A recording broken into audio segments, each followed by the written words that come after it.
why even waste any time pretending this isn't the best Spider-Man movie ever made? But we're long since done with high school.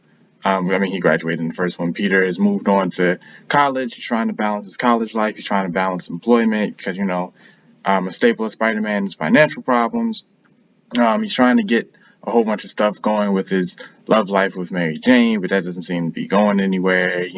It this movie right off the bat, it captures the fact that Peter Parker's life is constantly chaotic. He's always trying to devote a little bit here, a little bit there, a little bit in this direction, and yada yada yada. It doesn't always work out for him. Blah blah blah. He gets fired from his job at the beginning. There's gonna be spoilers in this if you haven't seen Spider-Man 2.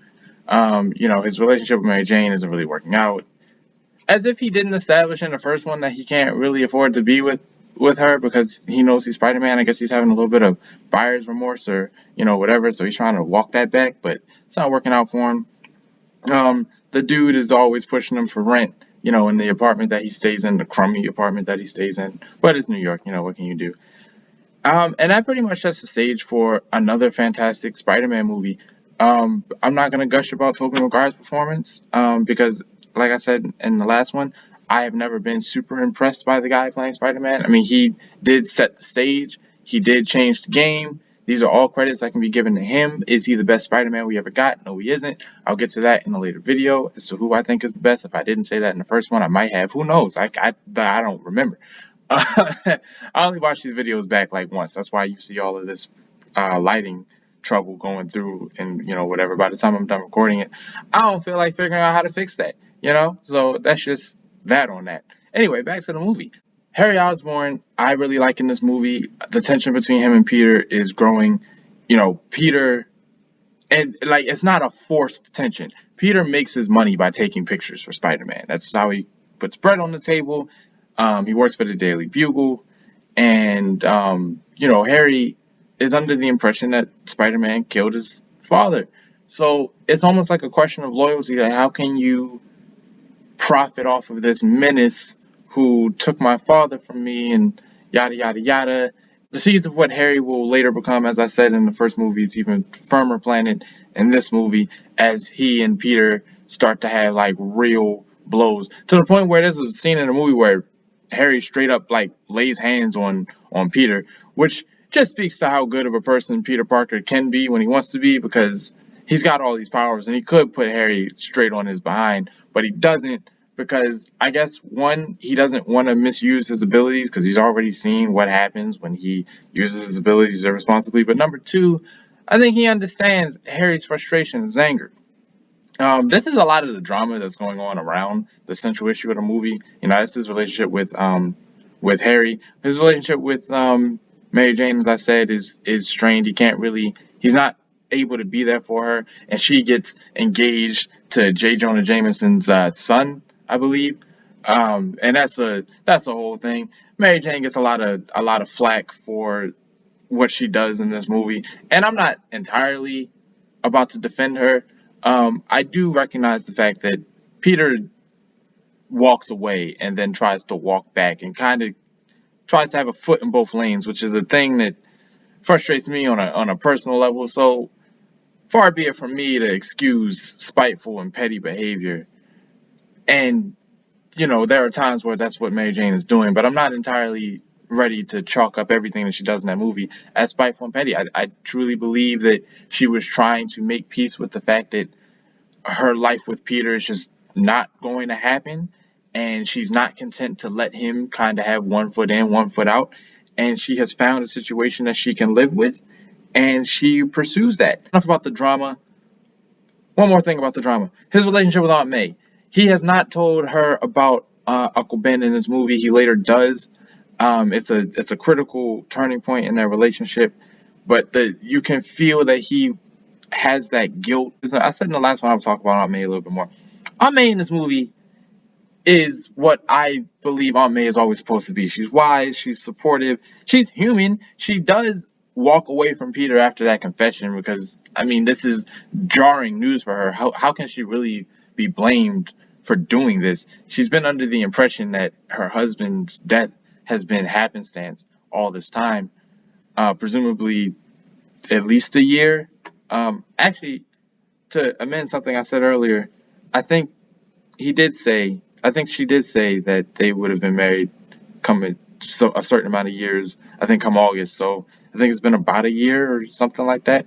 But up until this point, she's been under the impression that that was just a random act of violence.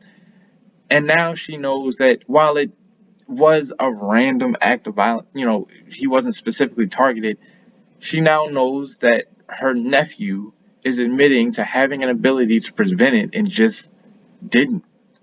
He was just being petty, and it had disastrous consequences. That is on Peter. I don't care what anybody says. It's not all on Peter. It's a whole thing of tension with him and all of his loved ones. And we haven't even gotten to the villain.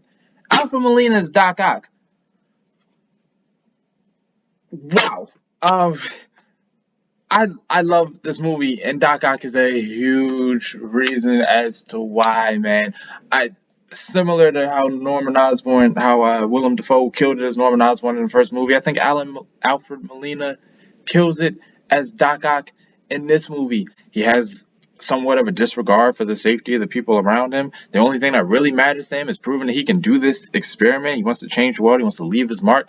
So, in the spirit of the character of Doc Ock, this movie nailed it. Sam Raimi knew what he was doing. He did his research. He definitely gave a Doc Ock that is not a complete departure from the comic book. He's not as sinister. He's not as methodical. He's not as ruthless as he is in the comic books or anything like that. But he doesn't really need to be, because the idea, like his central character of like, I will not be wrong, is there. His conflict with Peter, or his conflict with Spider-Man rather, works to great effect. On the one hand, Peter has a great respect for Otto Octavius, the scientist, but on the other hand, Spider-Man recognizes the very real threat that Dr. Octopus, the villain, poses. So he has to do battle with his mentor, essentially. Now, also, Peter's going through a crisis of faith in this movie. That's a huge part of the movie. His powers are not really working because his mental state, he's not committed to Spider-Man anymore. So much so that he essentially quits. He quits at a point in the movie. Doc Ock gives it to him thoroughly. He takes one too many L's. He sees Mary Jane commit to this guy. Him and Harry are just not getting along. And he's just like, you know what? I want to be able to go to school. I want to be able to have a relationship. I want to be able to get along with the people that care about me. Screw all the Spider-Man noise. And he gives it up. Just says no. And it's kind of hard to be mad at Peter for saying no, given the circumstance, because he's right in the sense that he cannot devote his life to living it the way Uncle Ben wants him to live it. It would have been easier for them to drive the point home that he's supposed to be Spider-Man, that his life just completely spirals out of control and blah, blah, blah. They commit to the fact that Peter gives this thing up that has been getting in his way, and his life gets better. This movie's been out forever. Like, what can be said that hasn't been said? The score is fantastic. The opening credits, it's the same theme that is used in the first movie, except that it ties in Dr. Octopus's theme in the opening credits. It does the same thing in the third movie with Sandman and Venom's theme, but we're in this movie right now. And I always like that about the opening credits, that it uses music so creatively. It does like what musicals do on like Broadway. It gives you an overture, the stuff you're going to be hearing throughout the movie. And opening credits do like a Last Time on Dragon Ball Z kind of thing. So if you didn't see the first movie, or you had to brush up on the first movie, everything you need to know was in those opening credits. So I don't really have anything bad to say about any performances. I don't have anything bad to say about any of the characters. I don't have anything bad to say about the movie in general. Is it corny and cheesy? Yes, it is. We covered that in the first one. All three of these movies are corny and cheesy. It's memeable from top to bottom. There's no reason to act like it's not.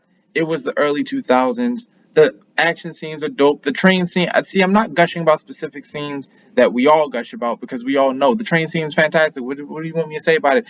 When he has to stop it, he hold his arms out and blah, blah, blah. I don't need to talk about that for 5 minutes. We all know that's great. The scene where Harry is prepared to kill him and he pulls the mask back, we all know that's great. The scene where Harry finally finds the lab and finds out his father was Green Goblin, and now he has the tech to actually exact revenge against Spider-Man, now that Spider-Man is Peter Parker. We all know that's great. What do I need to talk about any of this for? We know it's fantastic.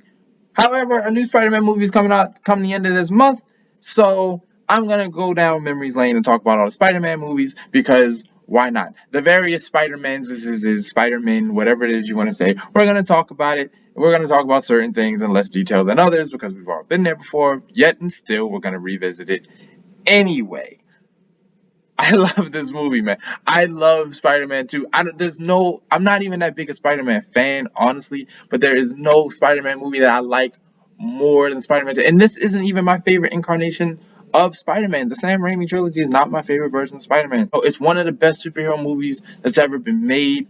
Um, it's right up there with The Dark Knight, with Winter Soldier, with Watchmen. It has its place in the superhero pantheon, and it has earned its title as one of the best superhero movies ever made. So, I mean, that's really all I got to say about this movie. It Come the end of this movie, the stage was set for a truly great finale. Mary Jane left her betrothed to go get her man. Harry Osborn knew definitively who Spider-Man was and had a way to get to him. Peter was secure in who he was. He accepted that he's Spider-Man. He accepted that this is the life he is going to live and that he will never give it up again. The stage was all there. This third movie should have been fantastic. And it was.